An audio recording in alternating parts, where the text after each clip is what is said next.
नमस्कार। बहुत स्वागत है आप सभी दर्शकों का मेष राशि के लिए जनवरी 2026 राशि फल के इस वीडियो में। सबसे पहले मैं आप सभी दर्शकों को आने वाले वर्ष 2026 की बहुत बहुत शुभकामनाएं देता हूं।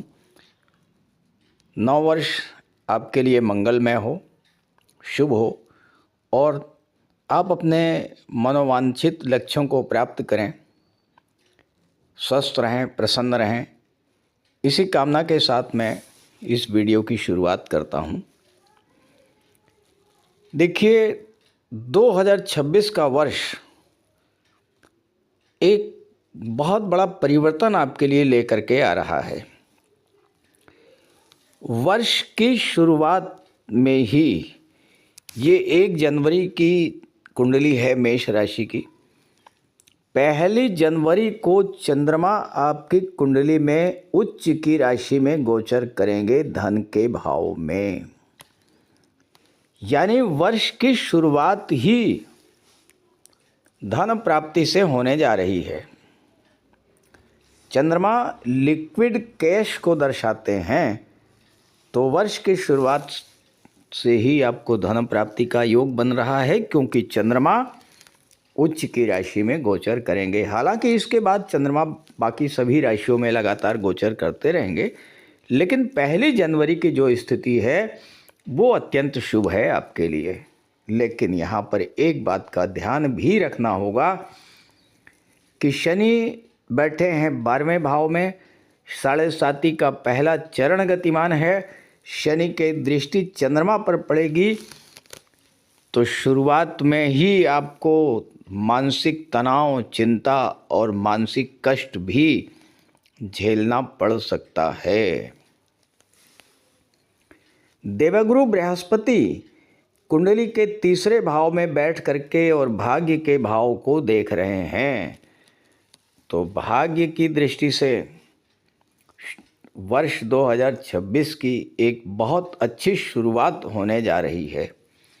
और राहु महाराज 11वें भाव में बैठे हैं अपने मित्र शनि की मूल त्रिकोण राशि में, तो लगातार आपको अचानक धन लाभ का योग तो बनाते ही रहेंगे। अब बात करते हैं शुरुआत की जनवरी महीने की। तो देखिए, जनवरी के महीने में आपकी कुंडली का 9वां भाव पूरी तरह से जागृत है, बेहद मजबूत स्थिति में है, क्योंकि 15 जनवरी तक 9वां भाव भाग्य के भाव में सूर्य, बुध, मंगल और शुक्र का गोचर रहेगा। ज्योतिष शास्त्र का सिद्धांत है कि किसी भाव में अगर 2 या 2 से अधिक ग्रहों का गोचर हो तो वो भाव बेहद मजबूत हो जाता है।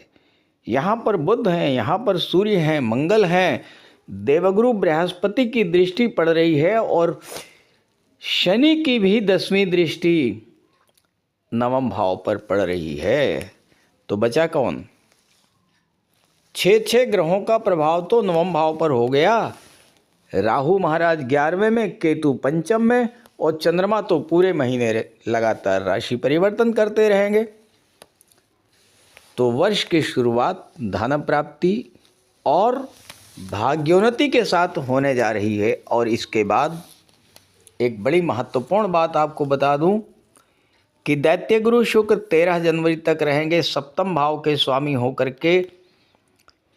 इन 13 दिनों में आपके जीवन साथी के माध्यम से आपकी भाग्योन्नति होगी, आपके जीवन साथी के भाग्य से आपकी भाग्योन्नति होगी। और अगर आपका विवाह इस गोचर काल में होता है तो आपका जीवन साथी आपकी भाग्योन्नति, आपका धन लाभ, ये सब कुछ लेकर के आने वाला है, क्योंकि धन भाव के स्वामी, 7म भाव के स्वामी दैत्य गुरु शुक्र भाग्य के भाव में गोचर कर रहे हैं। 15 जनवरी के बाद ये चारों ही ग्रह 10म भाव में चले जाएंगे। 14 जनवरी को सूर्य चले जाएंगे दशम भाव में, 16 जनवरी को मंगल चले जाएंगे दशम भाव में, 17 जनवरी को बुध चले जाएंगे दशम भाव में और 13 जनवरी को शुक्र चले जाएंगे दशम भाव में। यहाँ सूर्य मंगल दशम में दिग्बली होते हैं। मंगल अपनी उच्च की राशि में गोचर करेंगे। तो 15 जनवरी के बाद आपके काम कारोबार की दृष्टि से बेहद अनुकूल रहने वाला है।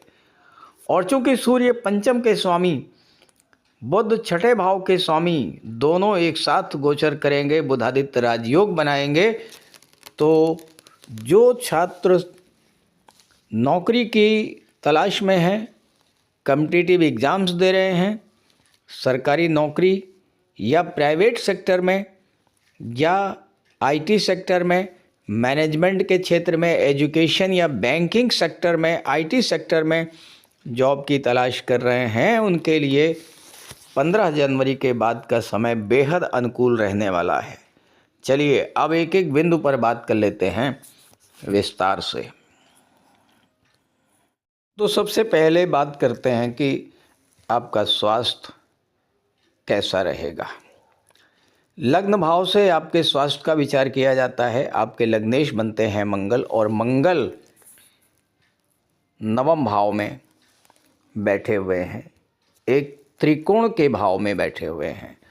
और 15 जनवरी के बाद 16 जनवरी को राशि परिवर्तन करके मंगल दशम भाव में आ जाएंगे, जहाँ पर मंगल दिग्बली होते हैं। तो देखिए, स्वास्थ्य के दृष्टिकोण से तो ठीक है, लेकिन आप पर 7.5 चल रही है।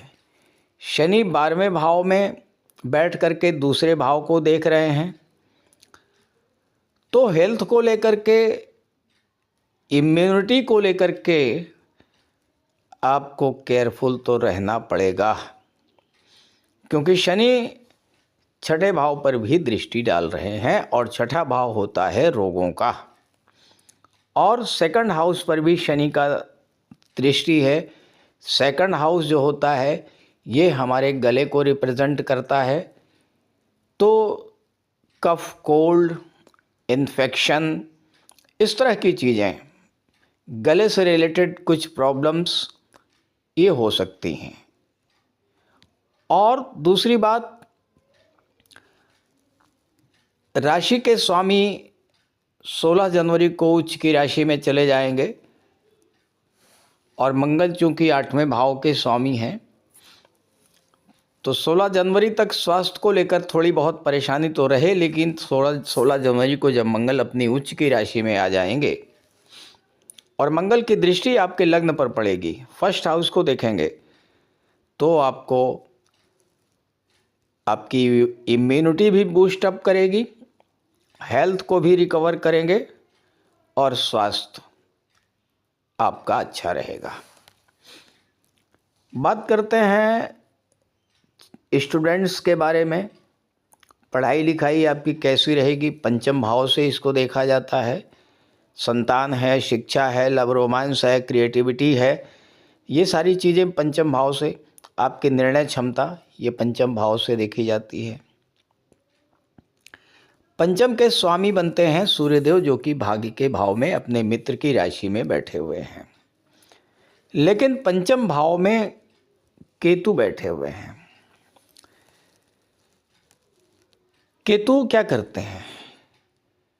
केतु डिटैच कर देते हैं, अलग कर देते हैं, दूरी बना देते हैं। केतु और राहु की दृष्टि है, तो राहु क्या करते हैं? राहु भ्रम पैदा करते हैं। तो जब से पंचम में केतु आए हैं, आपको अपनी स्टडी को लेकर के, अपनी शिक्षा को लेकर के एक भ्रम की स्थिति बनी हुई होगी। अब आपके मन में ये चल रहा होगा कि मैंने यहाँ पर एडमिशन ले लिया, कहीं और एडमिशन लिया होता तो कहीं ज़्यादा अच्छा होता। मैं कोचिंग ले रहा हूँ जहाँ पर उससे बेहतर कोई कोचिंग इंस्टीट्यूट था, मुझे वहाँ पर पढ़ना चाहिए था। या आप जिस कोर्स की तैयारी कर रहे हैं, जिस एग्ज़ाम की तैयारी कर रहे हैं, उसको लेकर के आपके मन में संदेह पैदा हो सकता है कि मैंने इसकी जगह कोई और कोर्स किया होता तो ज़्यादा अच्छा होता। तो ये चीज़ें आपके साथ लगातार चल रही हैं जब से केतु यहाँ पर आए हैं, और जनवरी में भी केतु ही रहेंगे।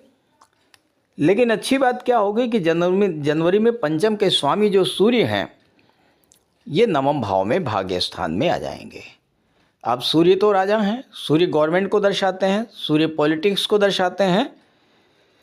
तो और इसके बाद सूर्य जो है दिग्बली हो जाएंगे दशम भाव में जाकर के। तो ये जो पूरा महीना है ये आपकी एजुकेशन के लिए अच्छा है।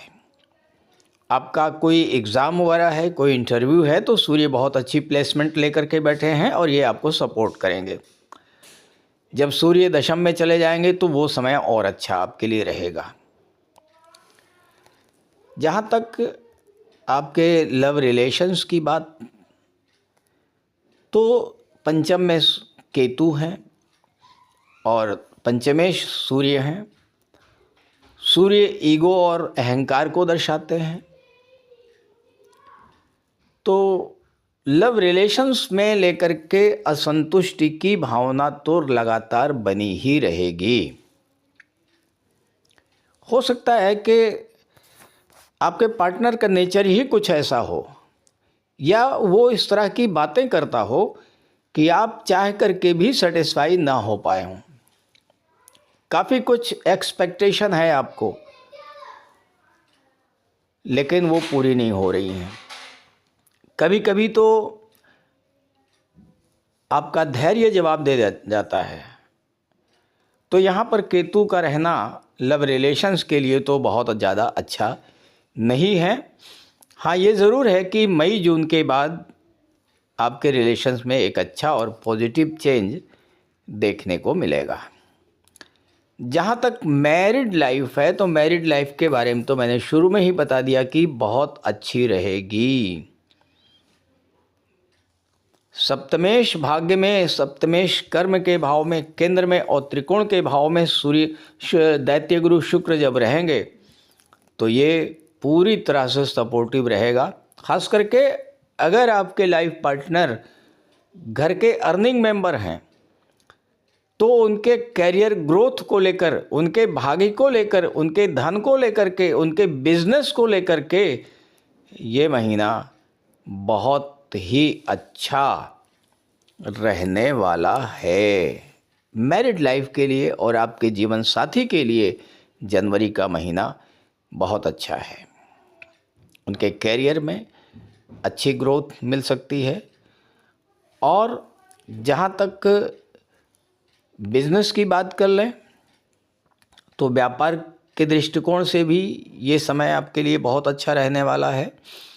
और जब दैत्य गुरु शुक्र 13 जनवरी को ट्रांजिट करके दशम भाव में चले जाएंगे और चौथे भाव पर दृष्टि पर डालेंगे, तो आपके घर में कोई धार्मिक या मांगलिक आयोजन हो सकता है। आपके घर में खुशियां बढ़ेंगी, घर में सुख सुविधा के साधन आ सकते हैं, घर के किसी सदस्य का विवाह हो सकता है, घर में संतान का आगमन हो सकता है, घर का डेकोरेशन आप करा सकते हैं, नए घर में प्रवेश, नए वाहन का खरीदना, ये सारी चीज़ें दर्शा रहा है शुक्र का ये गोचर। और सबसे अच्छी बात यह है कि घर का माहौल बहुत अच्छा रहेगा। जीवन साथी के साथ, परिवार के लोगों के साथ जनवरी का महीना आपका बहुत अच्छा गुजरने वाला है। तो इस गोचर का लाभ उठाइए। ये वीडियो, ये जानकारी अपने साथियों को, अपने मित्रों को ज़रूर शेयर कीजिएगा। और साथ ही साथ अगर आप मुझसे संपर्क करना चाहते हैं तो इसी वीडियो के डिस्क्रिप्शन बॉक्स में मैंने अपना व्हाट्सएप नंबर दे दिया है, आप वहां पर कांटेक्ट कर सकते हैं। लेकिन कमेंट बॉक्स में दिए गए किसी भी नंबर पर या किसी दूसरे नंबर पर आप कांटेक्ट मत कीजिएगा, ये स्कैम हो सकता है। और एक बार मैं फिर से अपना कांटेक्ट नंबर लिख दे रहा हूँ, आप इसी पर कांटेक्ट कीजिएगा।